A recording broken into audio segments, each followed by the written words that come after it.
to everyone watching and listening around the world, and welcome.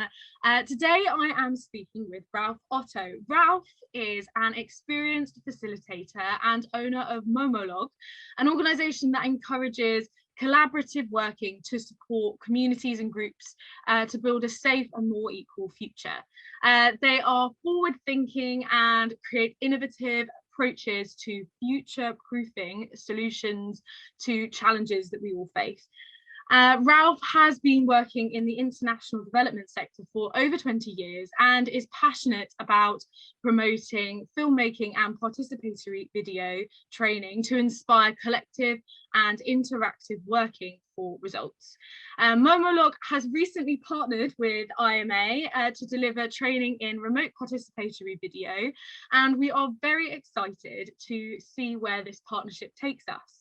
I'm very grateful to be speaking with Ralf today. So hello, Ralf, and thank you for joining me.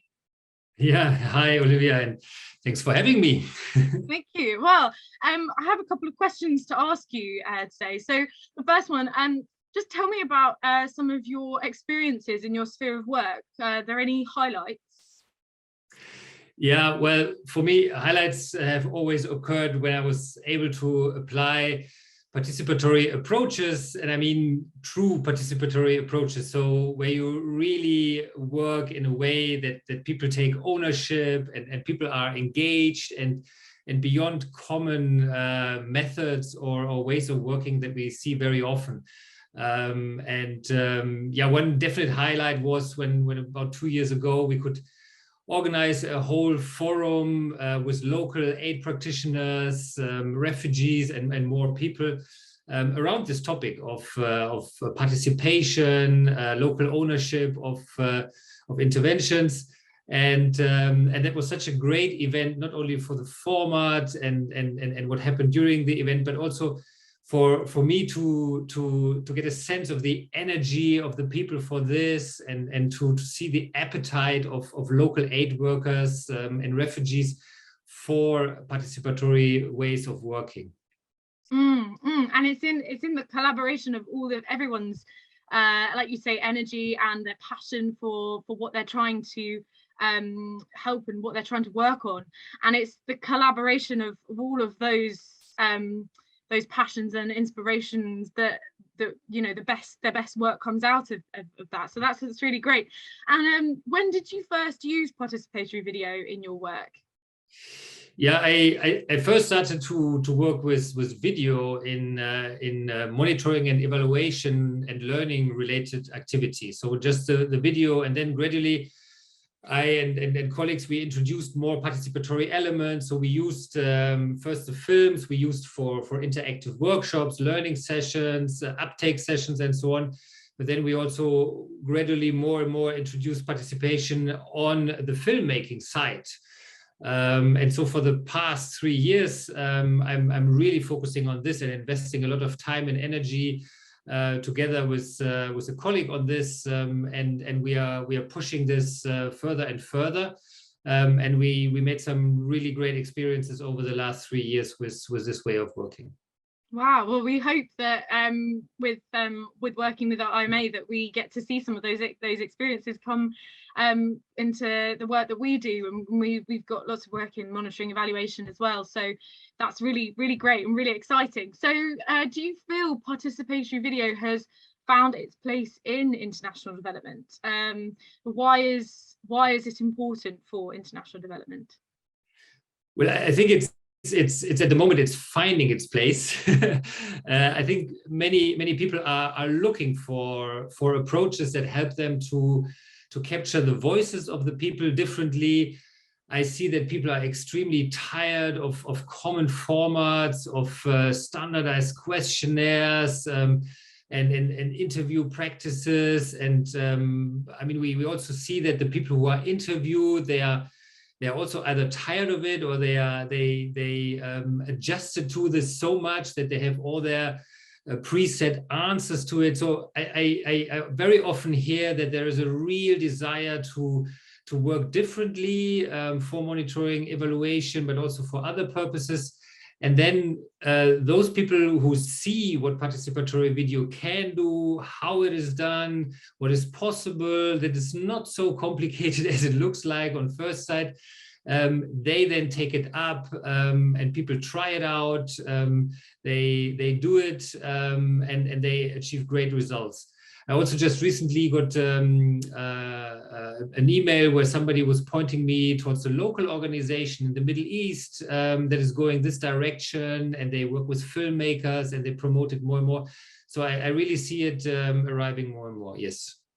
Wonderful. Well, yeah, we hope to see a lot more of it, and I think it inspires a lot of an innovative approach to reporting and to giving a platform to people who maybe don't always have their voices listened to, and giving them the opportunity to communicate what they're experiencing in their own world. So that's great. And what opportunities or new experiences do you think are around the corner for participatory video? Yeah, I think there are many opportunities wherever it gets important to get these voices, as you say, where you want these authentic voices, where you need to listen to people, to hear from their own accounts, where you want people to really take ownership of their story, their narrative, setting their own realities. But also on the other side, there are so many things where we need to act collectively and where we need a collective understanding. And there's another big opportunity for participatory video, because for me, the whole approach is about collective listening. It allows an institution, or even many institutions together, or entire networks, to listen collectively to these authentic voices. The whole approach is set up and it's made so that you can also share this listening and the results and the stories within an organization, across organizations, in a transversal manner. So it's really made for the aid sector and many of the requirements that there are today. Absolutely. Well, it seems that it goes over the barriers and the boundaries that may otherwise be in place, and is open communication, and, as you say, collaborative and collective communication between different people and different stakeholders involved in projects and involved in delivering support. So that's great. And what do you think is in your work, in your experiences, what is the most valuable lesson that you've learned from your work in the international development sector? Yeah, it's definitely the fact that that people have the ability to find themselves solutions for the current situation. I think that's still something that is not completely, but still largely undervalued or not sufficiently recognized. It's an endless learning for everyone to be aware of it, or even if you're aware of it, to do something with it. I mean, we all say this all the time. We want to empower, we want to support, we want to accompany.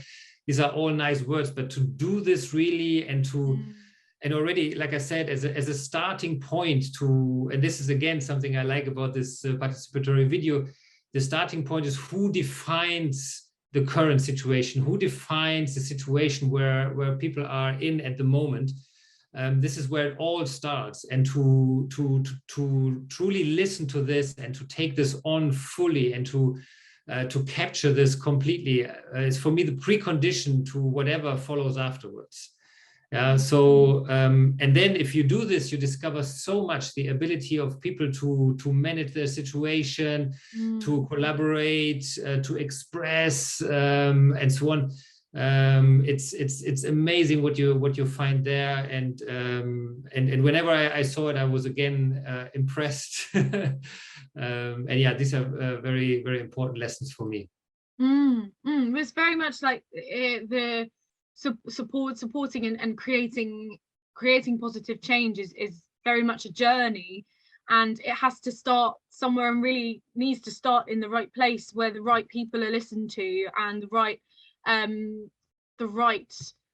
challenges that people are facing are seen and Indeed. heard, and then the story, it sort of is a journey through to an outcome, not just talk about something that needs doing, but actually the act of doing it. So it's really amazing to see this new way of telling that story and having that story create that change. It's really amazing to see that new method of doing that coming out. So that's great. And the last question I have for you, Ralf, actually, is what future ambitions do you have in your life and career? Yeah, well, it's a very good question. Well, I think I will never stop exploring and finding opportunities to apply participatory video, but also other participatory methods, just to go out and look for opportunities. Where can we apply it? Who's open for this? Who can mobilize resources? Who creates the space to make this possible? Who can overcome all these barriers, the fear and the restrictions that we always feel when we work with slightly innovative approaches? Yeah, so my ambition is really to keep on searching for these opportunities, or to make them possible, or to help others who want to do this. Through such a training, networking, sharing, like in this talk here. I will just continue doing that. Well, I wish you all the luck with that, and that we see some more amazing things that you're doing. And we're really looking forward to working with you at IMA, and yes, I wish you the best of luck with that. But thank you so much for joining me today, Ralf. It's been a pleasure to talk to you. Yeah, thank you. No, it was a real pleasure, and it's also so nice to be doing this together with IMA and to push this together. So again, thanks a lot for the possibility. It was great. Thank you, and thank you to everyone watching and listening. I hope you've enjoyed my talk with Ralf.